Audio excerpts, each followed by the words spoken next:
જય હિન્દ, મારું નામ ઋષિરાજ છે. વિન્ટરની વાત કરીએ તો ખાસ કરીને પંજાબથી નજીક પડતા હિલ સ્ટેશન્સમાં ડેલહાઉસીનું એક નામ મોખરે આવે છે. આમ જોઈએ તો મોટાભાગના હિલ સ્ટેશન સુધી પહોંચવા માટે એક રાતનું ટ્રાવેલ છે એ જરૂરી હોય છે. કોઈ પણ રેલવે સ્ટેશનથી 1 નાઇટ ટ્રાવેલનું ડિસ્ટન્સ મિનિમમ હોય છે. ડેલહાઉસી એક એવું હિલ સ્ટેશન છે કે જ્યાં તમે 2 જ કલાકના રોડ ટ્રાવેલ પછી ત્યાં પહોંચી શકો છો. એટલે કોઈ પણ રેલવે સ્ટેશનથી નજીકના હિલ સ્ટેશન્સમાં આપણે જોઈએ તો ડેલહાઉસી એક ઇમ્પોર્ટન્ટ છે, જેથી કરીને તમે તમારો ટ્રાવેલનો ટાઈમ છે એ ઓછો કરી અને એક્સપ્લોરનો ટાઈમ વધારી શકો. ડેલહાઉસીની વાત કરીએ તો ત્યાં ખજિયાર કરીને એક જગ્યા છે કે જે મિની સ્વિટ્ઝરલેન્ડ ઓફ ઇન્ડિયા તરીકે ઓળખાય છે.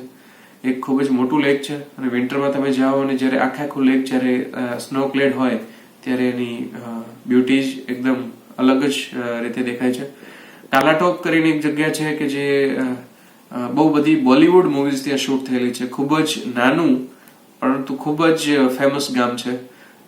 200 થી વધારે મૂવીઝ ત્યાંથી શૂટ થઈ છે અને પીર પંજાલ માઉન્ટેન્સ જે હિમાલયનો જ એક ભાગ છે ત્યાંના ખૂબ જ સરસ લુક ત્યાંથી મળે છે.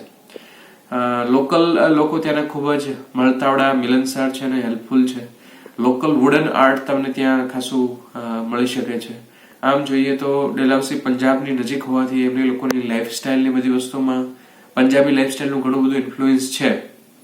પણ જૂનું સિટી જે છે હિલ સ્ટેશન એ અંગ્રેજોએ વસાવેલું હોવાને લીધે ત્યાંના આર્કિટેક્ચરમાં ત્યાંના ઘણા બધા લોકોની લાઈફસ્ટાઈલમાં તમને થોડીક બ્રિટિશ છાંટ જોવા મળે. તો શોપિંગ માટે અને ખાસ કરીને 3 થી 4 દિવસનું કોઈ પણ આઉટિંગ પ્લાન કરવું હોય વિન્ટરમાં તો ડેલહાઉસી એક પોટેન્શિયલ ઓપ્શન છે. એક્સટેન્ડેડ વેવ્સમાં જોવા જઈએ તો ત્યાંથી તમે ચંબા સુધી પણ જઈ શકો છો. ચંબાના મ્યુઝિયમ અને ચંબાનું હિમાચલી ફૂડ ખૂબ જ ફેમસ છે. તો આ બધી વસ્તુઓ પણ તમે ત્યાં એક્સપ્લોર કરી શકો છો. વુલન માટેનું પણ એક સારું માર્કેટ ગણી શકાય.